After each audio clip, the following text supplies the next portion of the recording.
Assalamualaikum warahmatullahi wabarakatuh.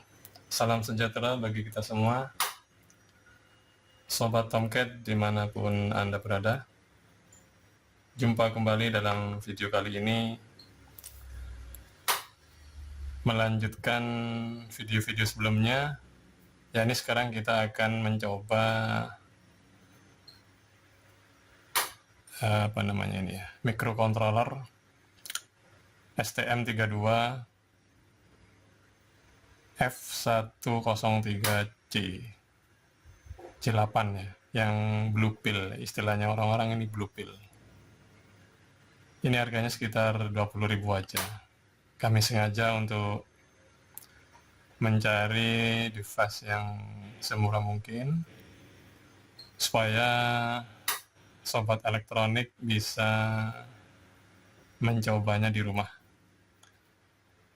Jadi kali ini device ini kami gunakan untuk front end-nya PC oscilloscope ya. Jadi nanti ini sebagai antarmuka di sisi alat ukur nanti dengan probe ya. Dengan probe ini. Jadi langsung aja kita ke ini. Rangkaian sudah dipasang di PCB. Kami menggunakan op-amp supaya si IC ini, device ini aman dari tegangan langsung dari sinyal yang langsung akan diukur di sistem. Jadi melewati op-amp, nanti op-amp akan ditangkap sama ini, baru nanti ada software di sisi PC, ini softwarenya ya, yang akan mengolah data. Tentu saja data ini yang ada di sini akan ditransfer ke sini melalui USB ini. Lalu PC oscilloscope softwarenya akan mengolah data dan ditampilkan dalam bentuk grafis sehingga user bisa mudah menganalisa, mendiagnosa sinyal-sinyal apa saja, sinyal listrik apa saja, dan untuk kepentingan apapun ya. Oke, kita langsung saja praktikum dengan IC STM32 ini ya.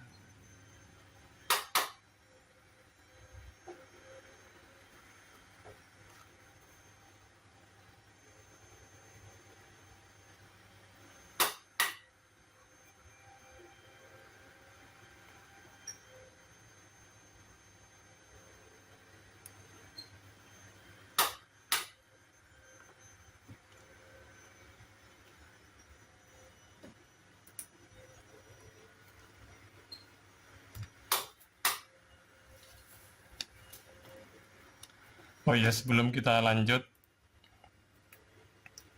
sekedar informasi terkait op-amp ini. Op-amp ini kami juga pakai yang spare part lokalan saja, yang murah. Ini tidak pak, sekitar Rp1.000 ya per biji. Ada 4, karena nanti ini ada 4 channel. Sebenarnya softwarenya mampu sampai 8 channel, cuman dalam praktikum sekarang sesuai kemampuan breadboardnya ini sekitar 4 ya, 4.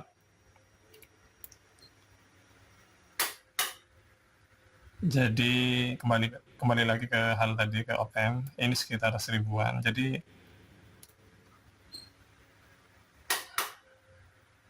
front end oscilloscope ini sangat murah ya, kami kira sangat murah. Kita lanjut aja langsung.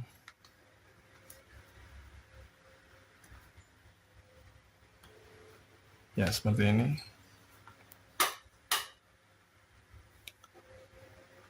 Ini ini sudah terhubung dengan ini lewat belakang ya.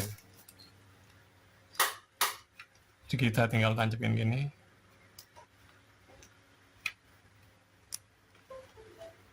Ya, sudah ya.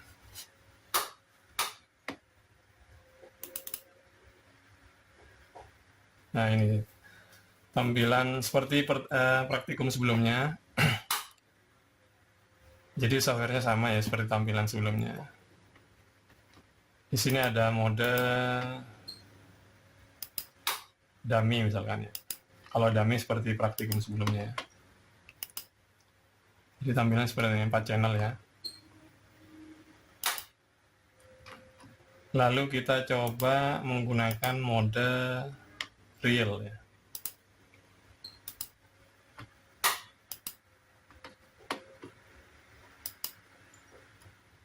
Nyala barusan berarti terjadi komunikasi. Nah, ini sinyalnya.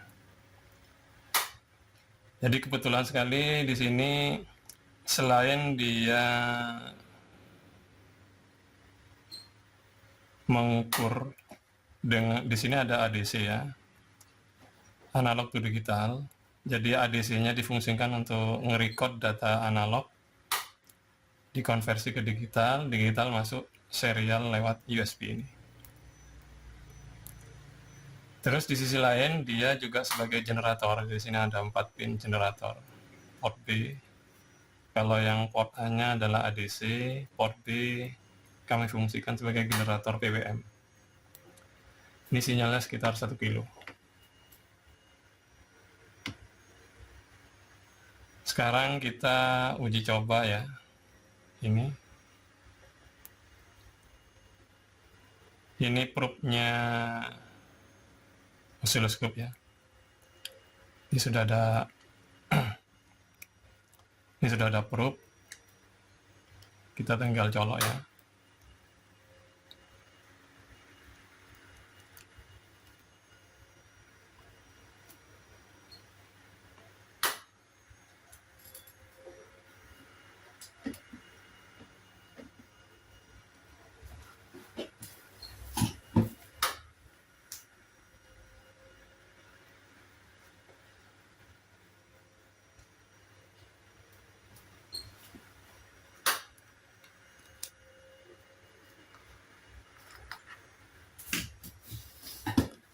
Sekarang probe-nya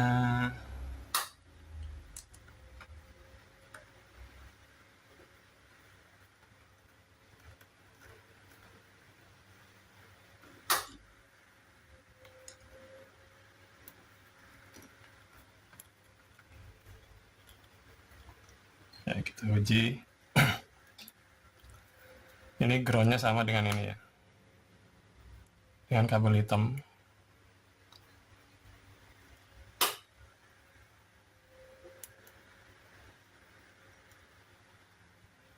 Lalu ini positifnya ya. Saya masukin ke channel ini, ada 1 kosong ini.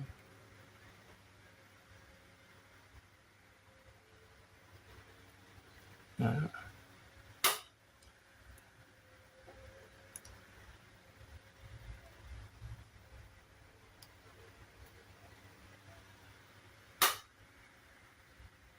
jadi sinyalnya ini. Jadi PWM ini adalah variasi duty cycle. Ini noise ya. Jadi kemungkinan besar noise ini karena memang dia ada di breadboard. Kalau semisal ke depan adalah dijadikan PCB, saya kira ini akan semakin tereduksi ya ripple-nya atau noise-nya. Karena ini kalau di PCB jalurnya sependek mungkin untuk mengurangi efek kapasitif ya. Jadi kalau jalur kabel panjang-panjang itu semakin besar kemungkinan muncul efek kapasitif ya. Semakin pendek akan mengurangi atau mereduksi efek kapasitif itu. Selanjutnya kita uji dengan sinyal AC ya, dari PLN.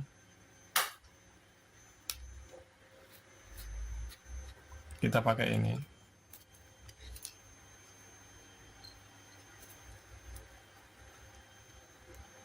Jadi sebenarnya meskipun tidak secara teori tidak mengganggu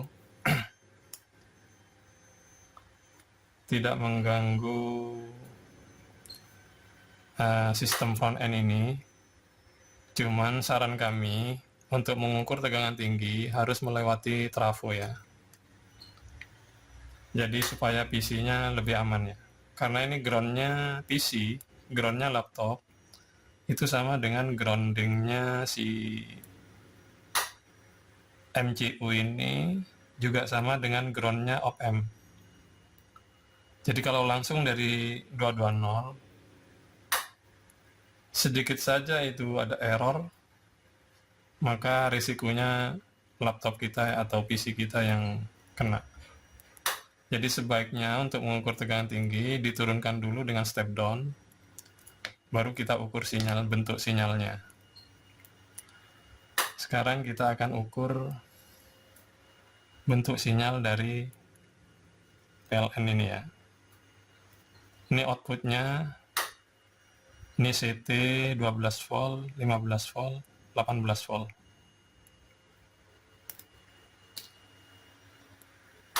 CT-nya saya kasih ke ground.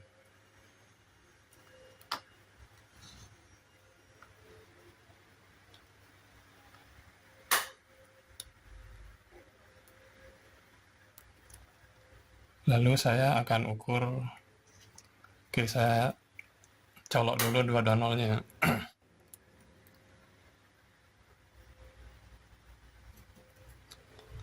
Lalu kita akan ukur misalkan yang 15 ya. Ini 15 ya. Itu sinyalnya.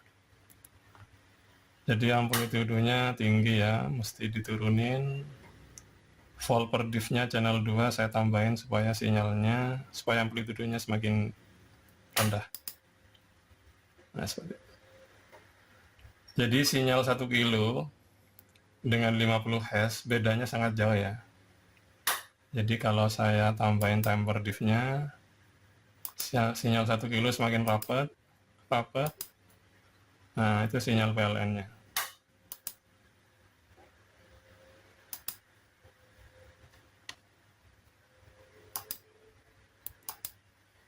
Triggernya saya kasih channel 1 udah bener.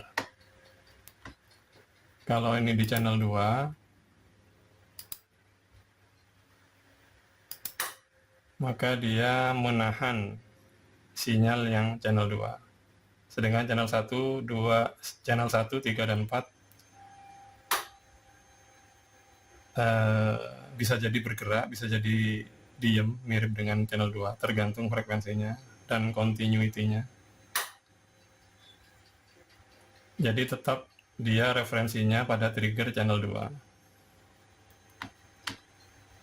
Oke, kita kembalikan ke channel 1. Maka sebagai pegangan referensinya di channel 1.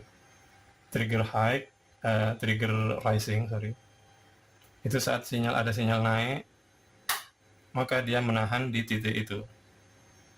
Jadi fungsinya trigger di situ supaya sinyal nggak bergulir begitu saja, sehingga bisa ditahan dan user pengguna oscilloscope bisa menganalisa atau mendiagnosa sesuai kebutuhannya sinyal-sinyal yang akan diukur. Jadi ini noise-nya ini sebenarnya lumayan lah. Ini dengan komponen lokal kita sudah bisa bikin ini ya. Untuk softwarenya, untuk link downloadnya kami taruh di bagian deskripsi di video ini. Jadi bila mana ada sobat Tomcat yang tertarik, yang hobi elektronik, bisa pakai software gratis ini ya. Software Visualscope. Kami namakan dengan Isoscope ya. Jadi ini murni kami DIY dari nol. Dan untuk front end-nya kami pilihkan spare part yang murah, sehingga bila mana rusak tinggal ganti, nggak mahal biayanya.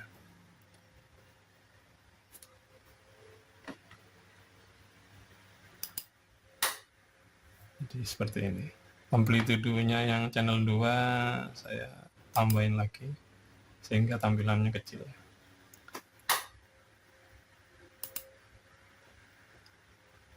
Kalau ini kan tergantung buffer datanya ya. Kita coba buffer datanya dipanjangin ya. Buffer data saya panjangin 12. Untuk read-nya, untuk buffernya sendiri saya kasih 28 misalnya.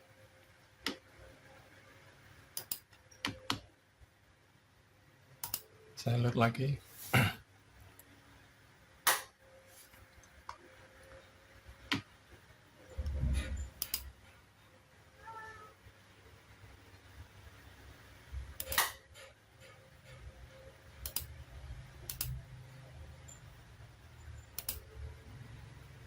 Jadi memang kemampuannya segini ya.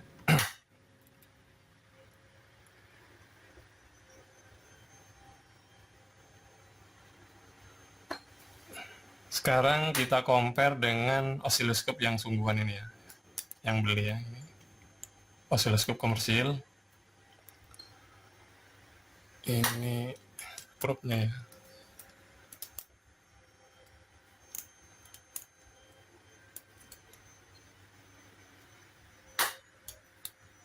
Crown-nya sama dengan ini.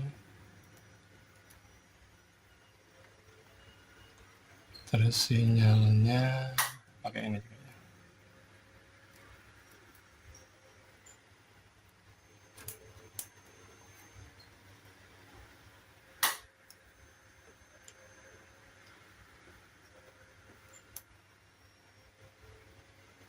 Ini saya sambungin sama-sama probe. Ini probe-nya DIY, ini probe-nya si osiloskop komersil. Ya, itu.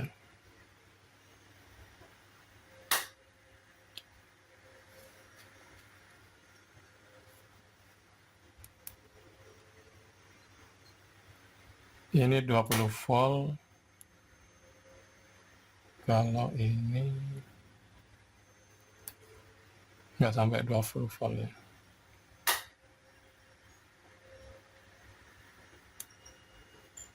Ya sorry, 50 volt ini yang warna biru.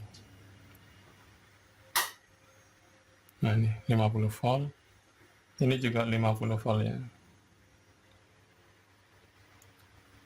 Tidak sampai satu kotak. Ya, hampir sama. Tidak sampai satu kotak. Berarti amplitudo 11-12 ya.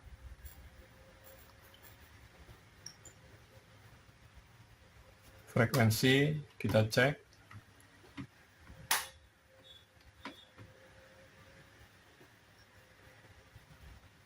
Kita pause.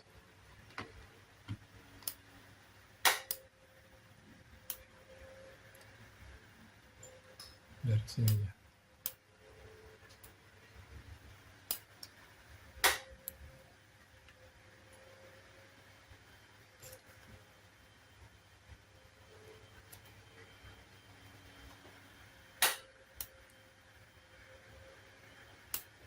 Satu, kembali lagi ke sini sekitar berapa ini?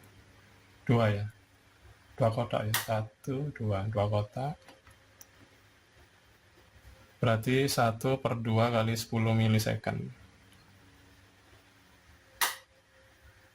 1/20 milisecond.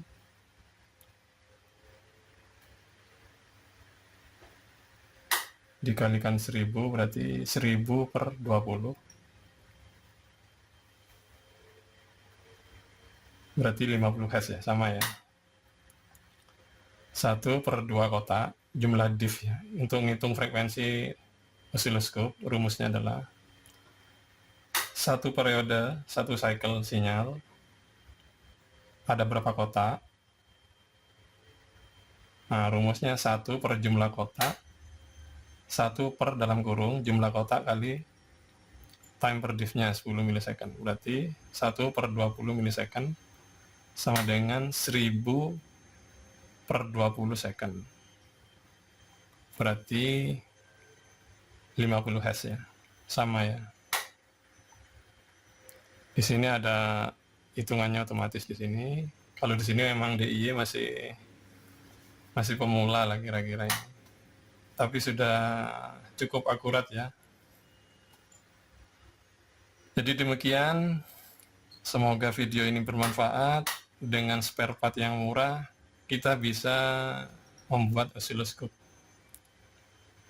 Semoga bermanfaat bagi kita semua. Sampai jumpa pada video-video kami selanjutnya.